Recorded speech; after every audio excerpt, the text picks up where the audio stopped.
빌립보서 2장 25절.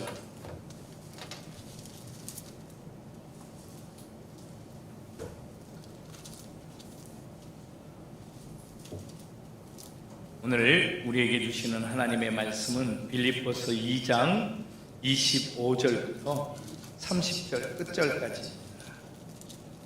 저와 여러분이 함께 주님의 말씀을 들어서 공독하겠습니다. 이제 봅니다.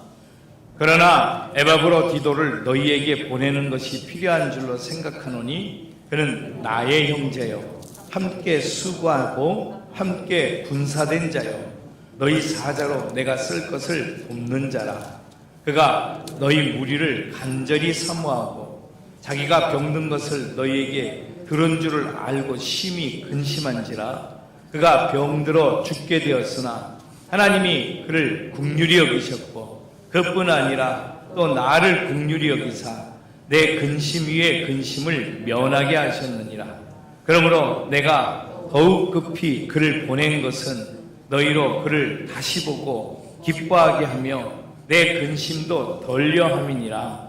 이러므로 너희가 주 안에서 모든 기쁨으로 그를 영접하고 또 이와 같은 자들을 존귀히 여기라. 그가 그리스도의 일을 위하여 죽기에 이르러도 자기 목숨을 돌보지 아니한 것은 나를 섬기는 너희의 일에 부족함을 채우려 함이니라. 아멘. 기도하겠습니다. 거룩하신 주님 감사합니다. 오늘도 우리에게 이 귀하고 복된 날 허락하여 주시고 하나님의 말씀을 함께 보고 듣고 나누고자 합니다. 성령께서 임재해 주셔서 말씀으로 가르쳐 주시고 우리와 동행해 주옵소서. 이 시간에도 주님 함께 하실 줄 믿고 예수님의 이름으로 간절히 기원하옵나이다. 아멘. 할렐루야. 옆에 있는 분들과 인사하겠습니다. 참 잘 오셨습니다. 이 오후 시간에도 함께 은혜 받읍시다. 할렐루야.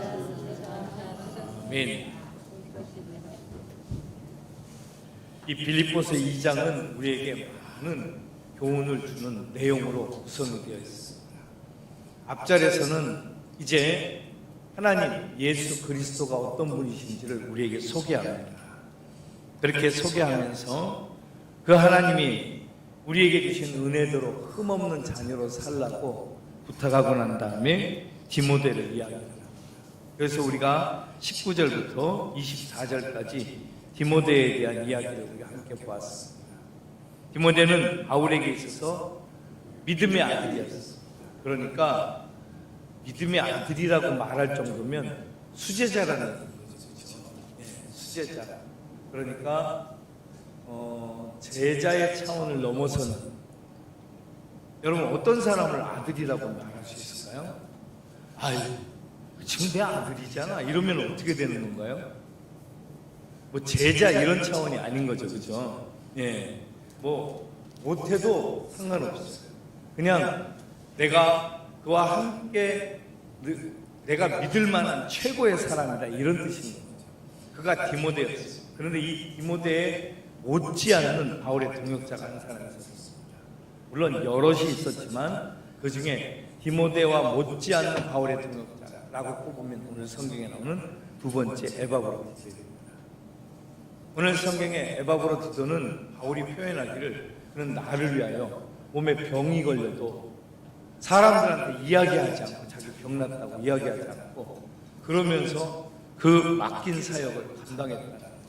그게 무슨 일이었냐면 바울과 이 빌립보 교회살이를 왔다 갔다 하면서 바울이 힘들고 어려운 것을 도와주는 일이었습니다.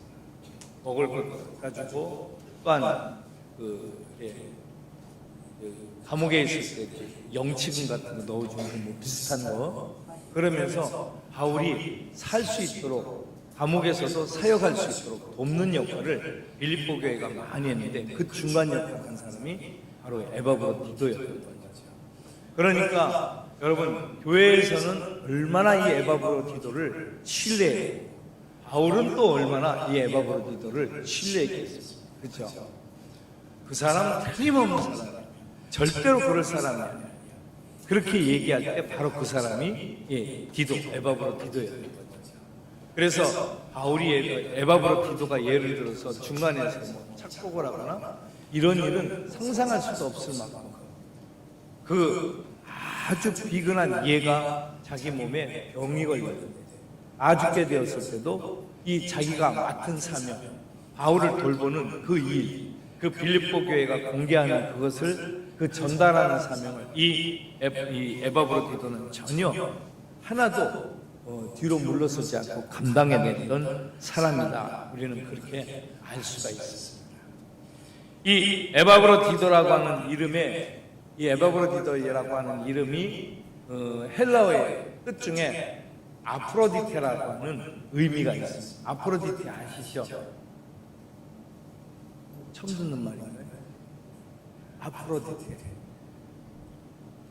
앞으로도 뒤로도 아프로디테. 우리가 로마 말로 비너스라고 합니다. 신입니다. 그러니까 이 에바브로디도의 다른 이름은 아프로디테라고 하는 것인데, 다시 말하면 그는 헬라인으로서 아프로디테라고 하는 사랑의 여신을 섬기던 사람이었던 거죠. 오죽하면 자기 이름을 그렇게 지었겠어요. 그래서 사랑, 매력, 충성, 진실, 매력 이런 뜻들을 가지고 있는 것이 이 에바브로디도의 이름의 뜻이었어요. 대단한 존재죠. 그리고 보면 에바브로디도는 예수님의 이렇게 말하면 좀 뭐하지만 예수님의 평신도형이라고 말할까요? 예, 비전문인 사역자 이렇게 말할 수는 없으니까 예수님의 평신도형이 에바브로디도였던 거예요. 성도들을 섬기는 데 있어서 전혀 자기 몸을 돌보지 않고 감당할 정도로 사랑했던 사람, 그가 바로 에바브로디도였던 거죠. 그래서 그의 이름의 내면에는 하나님의 사랑이 깊이 들어가 있습니다. 아프로디테라고 하는 말이 헬라어, 로마 말이 비너스, 그리고 유다말로 에바브로디도 이렇게 말할 수 있는 그런 뜻들이 거기에 다 포함되어 있다는 것을 우리가 생각해 보면 더욱더 놀라운 겁니다. 우리가 아시는 것처럼 1절부터 쭉 시작할 때 예수님이 어떤 분인지, 자기를 낮추기까지 죽기까지 복종하신 그 예수님의 사랑을 쭉 설명했습니다. 그리고 나더니 갑자기 느닷없이 19절에서 디모데가 등장합니다. 다시 말하면 디모데나 에바브로디도에게 이 예수님이 하신 것과 비견할 만큼의 이야기를 해줄 수 있다. 얼마나 이들이 주님을 사랑했던가 하는 것들을 이야기를 해주는 것이죠. 특히 바울이 이 에바브로디도를 절대 잊을 수 없었던 것은 이 에바브로디도가 바울의 쓸 것을 돕는 자였던 것입니다. 그런데 이 에바브로디도를 이렇게 표현하고 있어요. 여러분 한번 볼까요? 25절에 보면 그러나 에바브로디도를 너희에게 보내는 것이 필요한 줄로 생각하노니 그는 나의 형제요 함께 수고하고 함께 군사된 자요 너희 사자로 내가 쓸 것을 돕는 자라. 에바브로디도가 하고 있는 사역들을 쭉 이미 설명하고 있는 거예요. 얼마나 놀라운 일인지. 여러분, 이미 예수님만 한 번 속으셨어요. 그게 누구였냐면 유다였어요. 유다에게 본께를 맡겼어요. 다시 말하면 재정을 맡겼다는 얘기, 회개를 맡다는 얘기죠. 유다가. 그런데 그 회개를 보면서 엉뚱한 생각을 했어요. 예수님의 회개를 보면서 예수님의 가지고 있는 것들을, 예수님께서 받으신 것들을 착복하거나 이러진 않았지만 그는 이것 가지고 정말 좋은 일 많이 할 수 있는 이런 생각을 하셨던 거예요. 그런데 그 생각이 착각인 것은 예수님이 뭐라고 하셨냐면, 야, 이 사람들은 너희와 평생 같이 할 것이지만 나는 이제 조금 있지 않으면 너희를 떠날 거다. 이렇게 말했어요. 그게 마리아가 이 예수님의 발 앞에 향유컵을 깨뜨리는 이야기였어요. 그러나 가룟 유다는 본께를 맡고 있으면서 그 돈이 생각하기에 정말 정의롭게 쓰여져야 된다고 생각을 합니다. 그 말이, 그 생각이 틀립니까? 맞는 생각이에요. 그렇죠? 그런데 그가 말하는 정의롭다라고 하는 것은 세상적인 정의를 말하는 것이었습니다. 주님의 나라를 위해서 쓰여지는 것이 아니었던 거죠. 그래서 예수님은 그를 책망했어요. 아니라다니까 그는 뭐 예수님 것을 다시 말씀드리면 착복하거나 뭐 우리 세상 말로 삥땅 치거나 이런 걸 안 했어도 그는 오히려 그 돈에 대한 욕심이 있는 자로 예수님이 드러나게 하셨어요. 다 드러나게 하시더니 그가 예수님을 은 30 로마의 군병들에게 그리고 유대의 제사장들에게 팔아넘기는 역할을 보게 하셨죠. 그리고 그게 확 드러나는 순간에 자기 자신이 비참함을 깨닫고 자기가 받았던 은 30을 다시 제사장들에게 돌려줬지만 제사장들은 나와 너는 관계없다 이렇게 얘기합니다. 손을 딱 감고 네가 한 일이니 이건 네가 가져가라 돌려줬어. 그래서 은 30을 도로 가져가서 그가 땅을 샀죠. 그 땅의 이름이 먼다마 아겔 뭐라고요? 그 땅의 이름이 아겔 다마 피밭이라는 뜻이죠. 아겔다마라고 그 빚을 그 밭을 사고 그리고 거기서 목매달아 죽었어요. 너무 비참한 인생인 거죠, 그렇죠? 그러니까 회개할 기회가 있었지만 회개하지 않고 그냥 자기 스스로 결정을 하는 거예요. 자기 스스로 한 결정은 결국 어떤 결론에 이르냐면 절망과 끝으로 달려가게 됩니다. 그러니까 여러분 무슨 문제가 생기면 여러분 생각대로 의지하지 마시고 결단하지 마세요. 그 결단은 결국 뭐냐면 죽자 이거예요. 에이 다 때리쳐 그냥 죽자 그냥 죽어 다 죽자. 그리고 불사질거나 연탄 피우거나 엉뚱한 짓을 하게 되는 거죠. 근데 우리 결론이 그래요. 우리는 항상 그럴 가능성이 없지 않고 갖고 있는 사람입니다. 그래서 우리는 항상 깨어서 기도해야 됩니다. 다른 거 아무것도 하지 말고 하나님께 맡겨야 돼요. 내가 결정하지 말고 주님의 뜻에 맡겨야 돼요. 정반대의 길 같은 사람 베드로가 있었어요. 그는 하나님 앞에서 회개하고 돌아왔어요. 예수님께 창피해서 얼굴을 들 수가 없었어요. 아이고. 유다는 은 30에 팔았는데 그게 정말 큰 잘못이었지만 드러나지 않는 일이었잖아요. 근데 베드로의 일은 세상에 다 드러났어요. 동네 사람들이 다 하는 거예요. 저 사람도 예수 한패다 그랬더니 자기는 난 예수 모른다 이러고 막 떠들고 다녔으니까 동네 사람들이 다 알게 됩니다. 심지어 계집종 앞에서도 자기는 모른다라고 했으니 여러분 이게 얼마나 사람들이 다 알게 돼요. 그러나 유다가 한 일은 제사장들하고 은밀한 거래였기 때문에 아는 사람만 아는 거죠. 그러니까 언뜻 보기에는 베드로가 훨씬 잘못한 것 같아요. 그런데 여러분 하나님 앞에서의 잘못은 요만큼 잘못하면 잘못이 있는 둥 없는 둥 하고 이만큼 잘못하면 잘못이 있는 거고 그런 건가요? 아닙니다. 주님은 죄를 먼지토록만큼도 미워하신다고 했죠. 그렇죠? 그래서 어떤 죄라도 하나님 앞에서 용납되지 않습니다. 그런 죄인인 그러니까 베드로거나 또한 유다거나 심지어 우리 자신이거나 누구라도 우리도 가룟 유다와 비교해서 우리가 전혀 적지 않습니다. 그와 같은 죄인임을 고백하고 회개하고 돌아올 때만이 하나님이 그를 쓰시는 거죠. 이 베드로는 하나님이 그렇게 돌아오는 베드로를 주님이 쓰시게 된 것이었습니다. 그와 같이 어떤 경우에서라도 주님은 절대 우리를 포기하지 않으시고 언제나 우리를 사용하시기에 끌고 가시고 그런데 이 디모데나 에바브라기도 같은 사람은 말할 것도 없죠. 심지어 나중에 세월이 지나면서 처음 12명의 제자일 때는 여러분 12사도의 면면을 한번 보세요. 거기 누가 여러분 본받을 만한 분이 누가 있나요? 베드로 그랬지, 가룟 유다 그랬지, 나머지 제자들 또 마태, 마가, 누가, 요한 그러지 마세요. 누가는 제자가 아니고 마가도 제자가 아닙니다. 그죠? 예, 마태는 예수님의 제자, 요한도 예수님의 제자. 베드로, 안드레, 야고보, 요한, 그다음에 뭐 빌립, 바돌로메 이렇게 쭉 나가는데 성경에 뭐 누가 예수님 제자 중에 누가 뭘 어떻게 안 나와요. 앞에 사도행전을 보면 사도행전이잖아요. 그죠? 사도들의 행전이에요.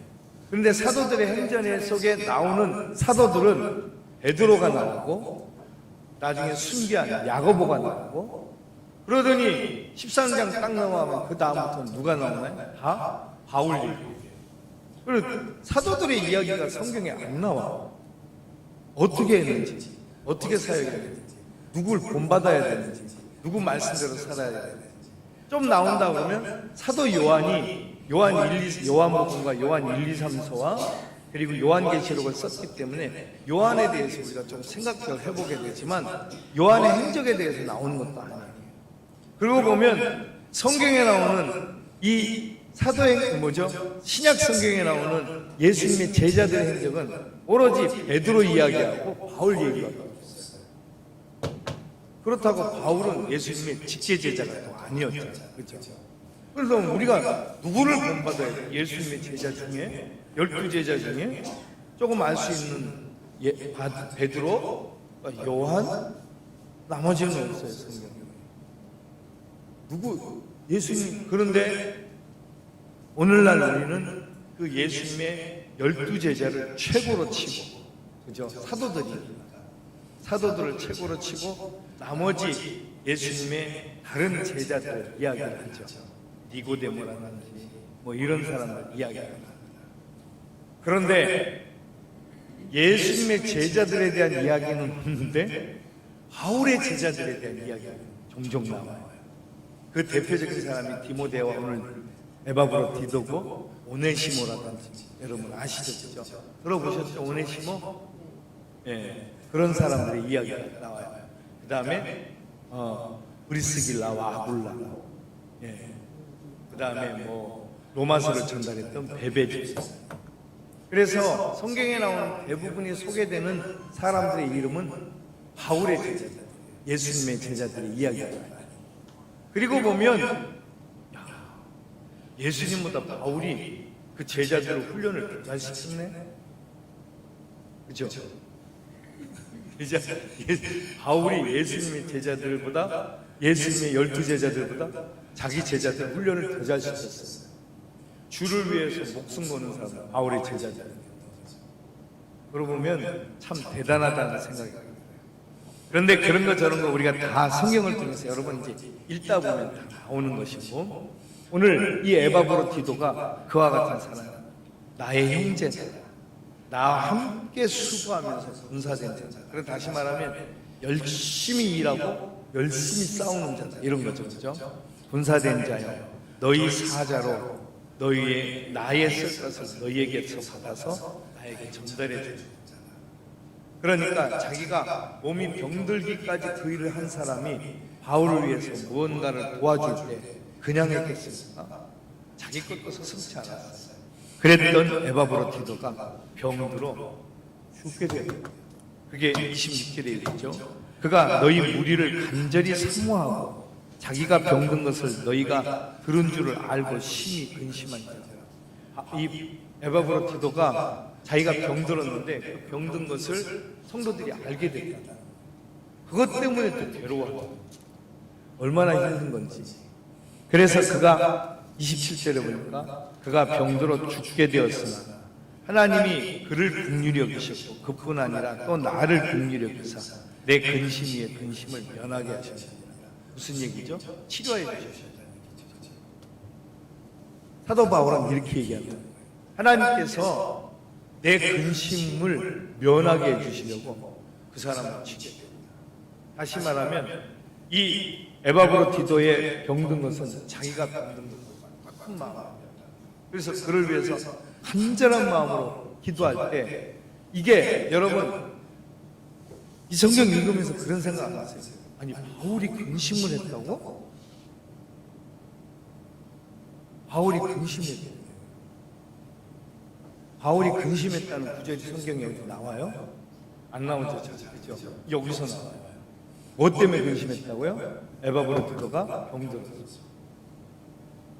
근심 안 합니다, 바울은. 기도하는 사람.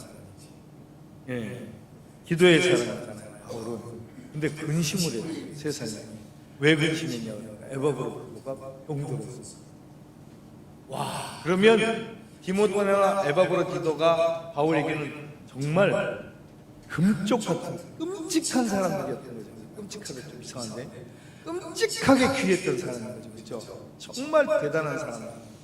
정말. 근데 성경에 보면 바울이 미워하는 사람들 이야기는 잘 안 나오고 바울이 진짜 귀하게 여겼던 사람들 얘기가 나오는데 그 중에 하나가 이 에바브로 디도예요.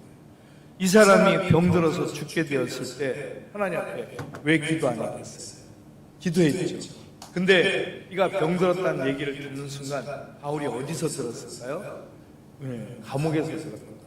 듣는 순간 그가 근심이 될 정도로 이 에바브로 디도를 생각했던 거예요. 근데 하나님이 그런데 바울은 이렇게 얘기합니다. 내 기도 때문에 치료해 준 것이 아니라 하나님이 여러분 기도 때문에 빌립보 교회 성도들의 기도 때문에 치료됐다고 말하는 이렇게 얘기하는 거예요. 28절에 같이 볼까요? 그러므로 내가 더욱 급히 그를 보낸 것은 너희로 그를 다시 보고 기뻐하게 하며 내 근심도 덜려 함이니라. 그래서 에바브로 디도를 빌립보 교회에 보내면 그렇지 하나님이 살아계신데 당연히 치료해 주셨지. 아멘 그러면서 막 교회에서 부흥회가 일어나요. 부흥회를 무슨 부흥 강사 모시고 해야 부흥회가 아니라 저절로 부흥이 일어나요. 왜? 에바브로 디도를 생각하는 빌립보 교회에 특별한 마음이 있었거든요. 그래서 이렇게 말합니다. 그를 존귀하게 여기라. 존귀하게 여기라고 말하지 않아도 존귀하게 여겼을 거예요. 그런데 특별히 존귀하게 여기라라고 부탁한 것은 그가 너희를 얼마나 사랑했는지를 너희가 잊지 마라 이런 뜻이지. 할렐루야. 우리 교회에도 목사인 저만 있는 것이 아니라 장로님들도 계시고 또한 일꾼들이 있습니다.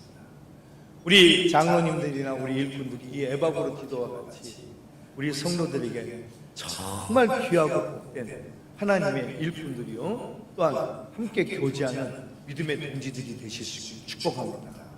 여러분들이 해야 될 많은 기도 중에 저를 위해서야 당연히 기도를 해주시겠죠. 안 하고 계시죠. 근데 저만 위해서 기도해 주신 것이 아니라 우리 장로님들 위해서도 기도해 주셔야 됩니다. 우리 장로님들이 에바브로 디도와 같은 역할을 하시는 겁니다.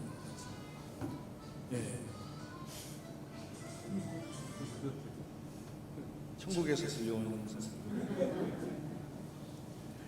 여러분, 그래서 우리 장로님들도 은퇴하신 장로님들도 계시지만 서로 위해서 기도해 주시고 또 우리 장로님들도 당연히 여러분들 위해서 기도하시고 그래서 이 믿음의 교제가 정말 특별나서 하나님께서 병들었을 때 고쳐주시고 낙심될 때 위로를 부어주시고 세상에 어려울 때 힘내서 일어날 수 있게 여러분 그렇게 교제하는 믿음의 교제가 우리 교회 안에 있어지시기 축복합니다. 할렐루야. 그렇게 얘기해요. 30절에 우리 같이 볼까요? 그가 그리스도의 일을 위하여 죽기에 이르러도 자기 목숨을 돌보지 아니한 것은 나를 섬기는 너희의 일에 부족함을 채우려 함이니라. 아멘. 교회에서 정말 우리 장로님들이 또한 주의 사역자들이 이렇게 일을 하는구나 라고 하는 것을 깨닫습니다. 그렇게 하나님의 일을 하고 있을 때 하나님께서 절대 그들을 놓지 않으시는 거죠. 붙들어 주시고 그 길을 인도해 주실 줄로 믿습니다. 저와 여러분 또한 우리 장로님들이 우리 권사님들이 이렇게 귀한 교회에서 이렇게 귀한 존재들이 되어서 하나님께 영광 돌리는 복된 삶을 살아가실 수 있기를 축원합니다. 우리 한번 기도하겠습니다. 그렇습니다. 주님.